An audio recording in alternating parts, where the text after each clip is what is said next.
اعوذ باللہ من الشیطان الرجیم بسم اللہ الرحمن الرحیم قل من كان في الضلالة فليمدد له الرحمن مدا حتى إذا رأوا ما يوعدون إما العذاب وإما الساعة فسيعلمون من هو شر مكانا وأضعف جندا ويزيد الله الذين اهتدوا هدى والباقيات الصالحات خير عند ربك ثوابا وخير مردا أفرأيت الذي كفر بآياتنا وقال لأوتين مالا وولدا أطلع الغيب أم اتخذ عند الرحمن عهدا كلا سنكتب ما يقول ونمد له من العذاب مدا ونرثه ما يقول ويأتينا فردا واتخذوا من دون الله آلهة ليكونوا لهم عزا كلا سيكفرون بعبادتهم ويكونون عليهم ضدا۔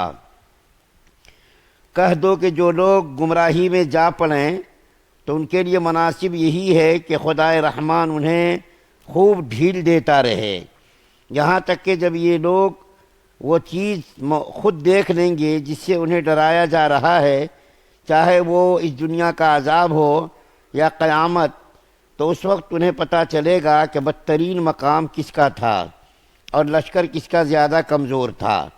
اور جن لوگوں نے سیدھا راستہ اختیار کر لیا ہے اللہ تعالیٰ ان کو ہدایت میں اور ترقی دیتا ہے، اور جو نیک عمل باقی رہنے والے ہیں ان کا بدلہ بھی اللہ تعالیٰ کی یہاں بہتر ملے گا اور ان کا مجموعی انجام بھی بہتر ہوگا۔ بھلا تم نے اس شخص کو بھی دیکھا جس نے ہماری آیتوں کو ماننے سے انکار کیا ہے اور یہ کہا ہے کہ مجھے مال اور اولاد آخرت میں بھی ضرور ملیں گے؟ کیا اس نے عالم غیب میں جھانک کر دیکھ لیا ہے یا اس نے خدائے رحمان سے کوئی عہد لے رکھا ہے؟ ہرگز نہیں، جو کچھ یہ کہہ رہا ہے ہم اسے بھی لکھ لیں گے اور اس کے عذاب میں اور اضافہ کر دیں گے۔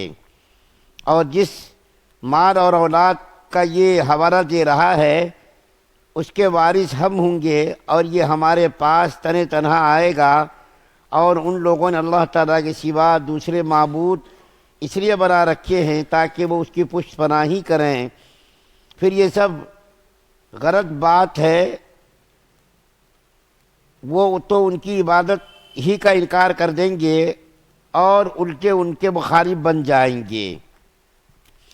سورہ مریم کی 95 سے لے کر کے 82 نمبر تک کی آیات آپ کے سامنے تلاوت کی گئی ہے، اور ان آیات کے اندر اللہ تعالیٰ نے کئی مضامین کو بیان کیا ہے۔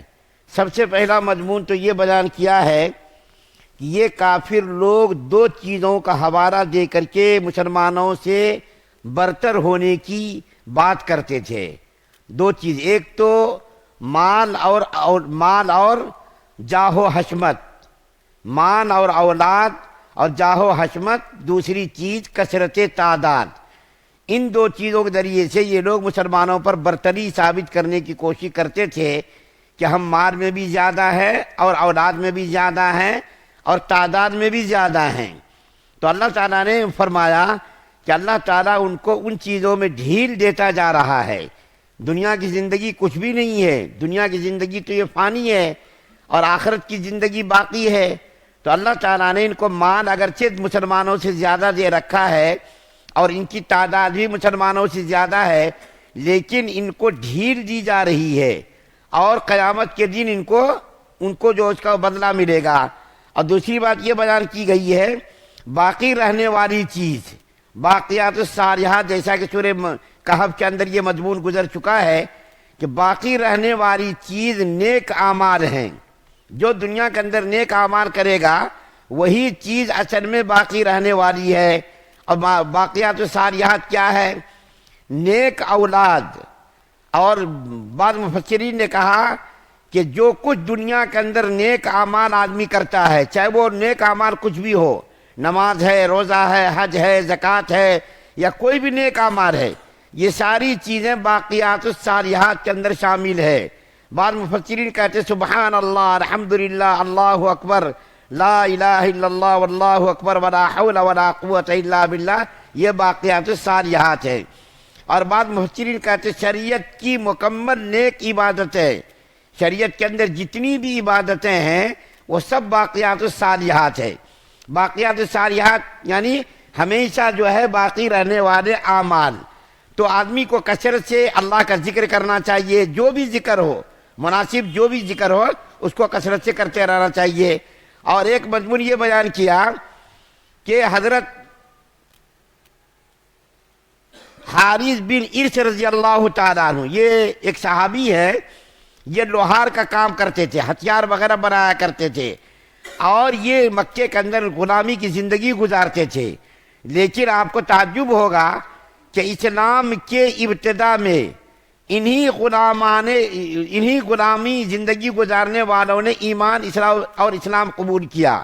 جو غلامی کی زندگی گزار رہے تھے تقریباً ابتدا میں انہی لوگوں نے ایمان قبول کیا.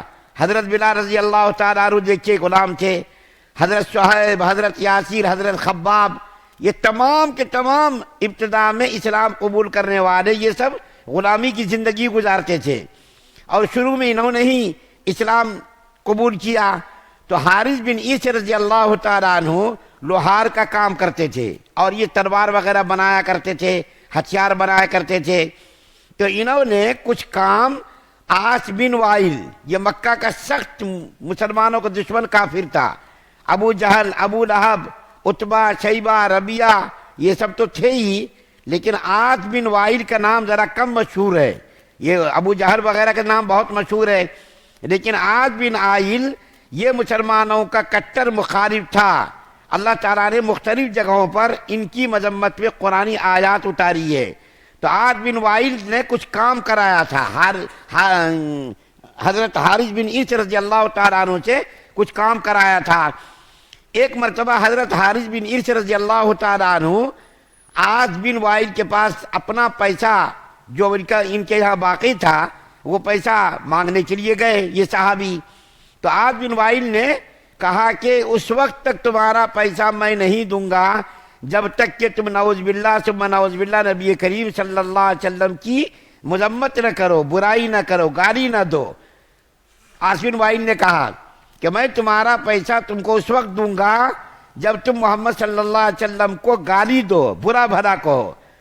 تو حضرت حارث بن عرش رضی اللہ تعالیٰ عنہ نے فرمایا خدا کی قسم میں خدا کی قسم محمد صلی اللہ علیہ وسلم کی شان میں اس وقت بھی گالی نہیں دوں گا جبکہ تم دوبارہ زندہ ہو جاؤ، اور زندہ ہو کر کے تم دنیا کے اندر آ جاؤ، اس وقت بھی میں گالی نہیں دوں گا.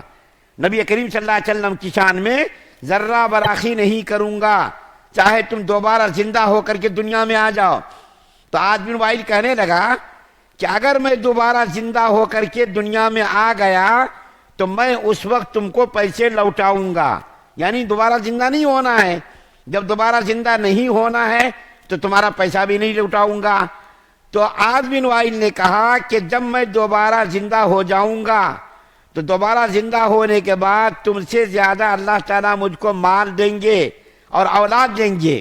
یعنی دنیا میں بھی مالدار ہوں اور آخرت میں بھی میں مالدار بنوں گا. میں دنیا میں بھی تم سے پیسوں میں زیادہ ہوں، حشمت میں، جاہ میں، منصب میں، تعداد میں، ہر چیز میں تم سے زیادہ ہوں. اور جب دوبارہ میں زندہ ہو جاؤں گا تمہارے کہنے کے مطابق تو دوبارہ زندگی ملنے کے بعد تم سے میں ہر اعتبار سے بہتر رہوں گا. تو اللہ تعالیٰ اس کی مذمت میں اللہ تعالیٰ فرما رہے ہیں کہ اس کمبخت کو یہ جو خوش فہمی ہے اور یہ وہم ہو گیا ہے کہ دوبارہ زندہ جب میں کیا جاؤں گا تم سے زیادہ مال و دولت اور آل و اولاد، جاہ و منصب میں زیادہ ہوں گا.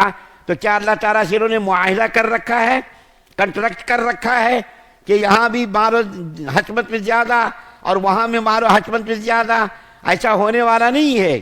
دنیا کے اندر تو ان کو اللہ تعالیٰ نے ڈھیل دے رکھی ہے، آخرت کے اندر ایسا ہونے والا نہیں ہے کہ ان کو مال بھی دیا جائے، حشمت بھی دیا جائے، تعداد بھی زیادہ دیا جائے اور ہر اعتبار سے یہ مسلمانوں سے بہتر، ایسا ہرگز ہونے والا نہیں. اور ایک مضمون یہ بیان کیا گیا کہ یہ لوگ دنیا میں جو معبودان باطلہ کی پرستش کرتے ہیں تو معبودان باطلہ کی پرستش اس لیے یہ لوگ کرتے ہیں تاکہ قیامت کے دن اللہ تعالیٰ کے پاس یہ معبودان باطلہ ان کی سفارش کرے. قرآن کے اندر یہ مضمون بھی کئی جگہوں پہ بیان کیا گیا کہ اللہ تعالیٰ کے ساتھ یہ لوگ معبودان باطلہ اس لیے شریک کرتے ہیں تاکہ یہ قیامت کے دن اس کی سفارش کریں اور اللہ تعالیٰ کے یہاں سفارش کر کے ان کو کامیاب کریں۔ دنیا کے اندر وہ لوگ کیا کہتے ہیں کہ دنیا کے اندر کوئی کام بنانا ہے تو کسی بڑے آدمی کے پاس جانا پڑتا ہے، ان کی جو ہے ہاں ہاں کرنا پڑتا ہے اور ان کی جو ہے خوشامد کرنی پڑتی ہے۔ اسی طریقے سے قیامت کے دن ہم جب حاضر کیے جائیں گے تو یہ معبودان باطلہ ہماری سفارش کریں گے، تو اللہ تعالیٰ نے اس کی بھی تردید کر دی کہ یہ معبودان باطلہ تو انکار ہی کر دیں گے وہاں قیامت کے دن کہ یہ ہماری عبادت کرتے تھے۔ اس لیے یہ انکار کر دیں گے کہ یہ تو پتھر ہے، اس کو کیا معلوم بیچاروں کو، جتنے بھی ان کے معبودان باطل ہیں یہ سب کے سب پتھر ہیں، اور ان پتھروں کو کیا معلوم کہ یہ میری عبادت کرتے۔ تو قیامت کے دن اللہ تعالیٰ ان پتھروں کو زبان دیں گے اور وہ پتھر انکار کریں گے کہ ہماری عبادت کرتے تھے، اور وہاں جا کر کے اس کی سفارش تو کرنا دور کی بات، اللہ تعالیٰ کے سامنے یہ پتھر جن کی یہ دنیا کے اندر عبادت کرتے تھے ان معبودان باطل، وہ معبودان باطل سب جا کر کے خدا کیا انکار کر دیں گے کہ یہ ہماری عبادت نہیں کرتے تھے، اور وہ تو خود ہی بیچارے مجبور ہوں گے، اور ان پتھروں کو جہنم کا ایندھن بنایا جائے گا۔ خود اللہ تعالیٰ ان پتھروں کو جہنم کے اندر ڈال دیں گے تاکہ وہ لوگ جو کفار و مشرکین پتھروں کی عبادت کرتے تھے، پرستش کرتے تھے، ان کو دیکھ کر کے مزید تکلیف ہو، ارے ہم تو ان کی عبادت کرتے تھے، ان کی پوجا کرتے تھے، ان کو ہم اپنا معبود اور مسجود سمجھتے تھے، اور یہ سمجھتے تھے قیامت کے دن اللہ کے پاس جا کر کے ہماری سفارش کریں گے۔ ارے ہماری سفارش تو یہ کرنا دور کی بات، یہ تو خود ہی جہنم کے اندر ڈالے جا رہے ہیں۔ تو تاکہ ان کی تکلیف کے اندر مزید اضافہ ہو، ان کی تکلیف کو بڑھانے کے لیے اللہ تعالیٰ ان معبودان باطلہ کو جہنم کے اندر ڈالیں گے تاکہ وہ لوگ ان کو زیادہ حسرت ہو اور زیادہ افسوس ہو کہ ہم ہائے افسوس، جس کی عبادت کرتے تھے وہی جو ہے وہ تو ہم کو کیا بچاتے، خود ہی نہیں بچ سکے، وہ جہنم کا ایندھن بن گئے۔ تو اللہ تعالیٰ نے ان آیات کے اندر ان مختلف مضامین کو بیان کیا ہے۔ اللہ سے دعا ہے اللہ ہم سب کو سننے زیادہ عمل کرنے کی توفیق عطا فرمائے۔ سبحان اللہ بحمدہ، سبحانک اللہم وبحمدک۔